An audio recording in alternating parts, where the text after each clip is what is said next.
Crec que de vegades han estat inclús potser una mica interessades, més que no pas altruistes o producte de la curiositat científica, però això no és l'important. El cert és que fa uns mesos em van diagnosticar un principi de la malaltia d'Alzheimer. Doncs bé, vull ajudar a derrotar aquesta malaltia.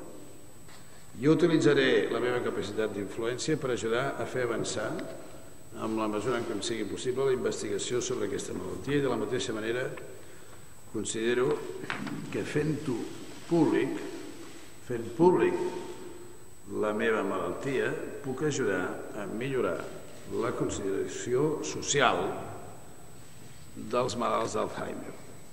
Em trobo bé. Us diré més, em trobo millor que fa un any. I començo aquesta nova etapa amb optimisme, en companyia d'una família i d'uns amics que em recolzen i que em fan feliç.